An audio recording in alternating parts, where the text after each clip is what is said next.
por exemplo, entrando agora em marxismo cultural. Essa expressão não é muito precisa, ok? Mas também não está muito errada, não está muito distante, porque, por alguns aspectos, a gente pode dizer, deve dizer, inclusive, que tem muita semelhança com o marxismo. Né? A semelhança com o marxismo pode ser vista com um deslocamento do eixo da luta de classes, né? O que era proletário contra patrão, contra burguês, agora é branco contra negro,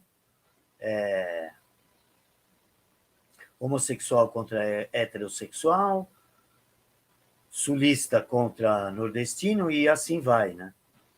Criando esses falsos polos para que, ao invés da percepção da revolta ser contra aquele que controla o capital, agora é contra o seu vizinho. Então, quem se favoreceu com isso? Vamos lá. Né? Do marxismo. Porque marxismo, em primeiro lugar, não é uma teoria política e econômica. O marxismo é uma cultura revolucionária por natureza. Ela quer revolucionar todos os elementos da nossa sociedade. Ela obedece uma espécie de cronograma que segue uma profecia autorrealizável. Né? O Marx já pensa que aquele mundo que ele imagina ali, a sociedade marxista,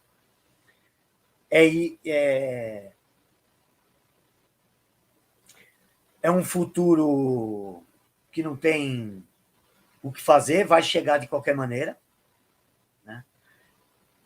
Bastando apenas o trabalho dos marxistas para tentar aproximá-lo. Basicamente é isso. Ele tem uma origem burguesa, né? O trabalho, pelo menos, conhecido do Marx, a posição dele na sociedade foi por causa do Manifesto Comunista, é assim que abre o caminho dele, e o Manifesto Comunista é uma encomenda da Liga dos Justos, uma sociedade de burgueses lá, todos ligados à maçonaria. É uma sociedade paramaçônica. Depois virou Liga dos Comunistas. Então, o trabalho dele e do Engels foi uma encomenda. Tá? Nunca podemos esquecer isso. Assim como a Escola de Frankfurt vai ser um trabalho que foi financiado pelo filho de uma das maiores fortunas do mundo na época, família Félix, que era o maior comerciante de grãos do mundo. Chegou a ser o maior do mundo.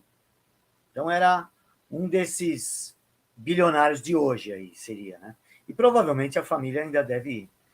Talvez tenha alguns ainda em posição-chave, muitos atuando com outros sobrenomes, né? Porque, como a gente já falou aqui. Então, a ideia do Marx era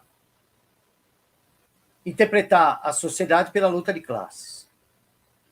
O marxismo cultural, que é melhor usar uma expressão de revolução cultural de ordem marxista, com alguns elementos marxistas, que entre eles tem a luta de classes. Você desloca o eixo, você tira o eixo do patrão, não é mais o patrão. Teu inimigo agora é o teu vizinho que fez uma piada que te ofendeu. Né? Tem o coletivismo do marxismo também. Né? O coletivismo está em tudo no marxismo. A ideia de que a liberdade individual deve ser submetida à liberdade coletiva, né? A supostos benefícios futuros da coletividade. Né? Você troca sempre a sua liberdade por um cheque em branco, né? Sem assinatura e sem número de conta também, porque você nunca vai receber de volta. Então, Opa, 600 pessoas, muito obrigado aí, Deus abençoe vocês. O que tem de marxismo aí? A ideia da superestrutura e infraestrutura permanece. No entanto, esse, vamos chamar de marxismo moderno, que representado hoje por toda a esquerda e boa parte dos liberais, ele diz respeito a uma inversão do campo de ação da praxis. E o que é praxis? É a prática. Então, o próprio marxismo já comportava essa ideia de ter um novo meio de ação, uma nova ferramenta revolucionária. Então, o que o Marx chamava de infraestrutura e superestrutura. A infraestrutura seria as relações de produção, que ele acha que é a base de toda a sociedade. E todo o resto, a política até, a cultura, as artes e até as religiões, tudo isso significava superestrutura. Ou seja, tudo aquilo que você vive 99% do tempo, para ele, significava a fantasia. E a única relação que dividia as pessoas nessa luta de classes, que é o combustível dessa luta de classes, é a ideia de transformar a infraestrutura, ou seja, tudo é a infraestrutura de importante, embora não seja essa a nossa percepção da realidade. É ou não é? Você tem que fingir que só porque o cara escreveu. Né? Muito desses pensamentos da escola de Frankfurt, principalmente a escola de Frankfurt, segue esse mesmo padrão. Assim, a tua percepção da realidade diz exatamente o oposto do que o cara está falando. Mas, como ele embala aquilo com um conteúdo, muitas vezes erudito pra caramba, complexo, dialético, que é o carro-chefe, por exemplo, da escola de Frankfurt. Né? Então, quando a gente começa a olhar para o marxismo como sendo uma cultura, aí tá ok, então, estava em dúvida. Quando você começa a olhar para o marxismo percebendo que ele é uma cultura, aí você percebe que a ideia de ter um braço cultural já estava dada. Se precisa revolucionar tudo, mesmo que o seu autor original se preocupasse mais com a infraestrutura. Né? Então, uma coisa que vale lembrar também da questão histórica aí. O marxismo, né, o Manifesto Comunista dá esse start, né, do marxismo, não no pensamento socialista, tá? Mas nesse pensamento específico do Marx, vai alçar o Marx a alguém que começa a ser levado a sério. Foi uma encomenda de burgueses e um coautor que era filho de uma família rica também, sustentou Marx por boa parte da vida.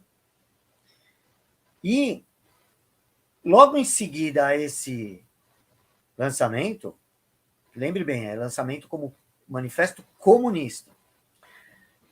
Poucas décadas depois, essas mesmas pessoas que estavam ligadas à Liga dos Justos, algumas daquelas famílias, sócios deles, vão criar a Sociedade Fabiana junto com os irmãos, o casal Webb e alguns outros intelectuais também marxistas, também socialistas, mas não comunistas, não marxistas.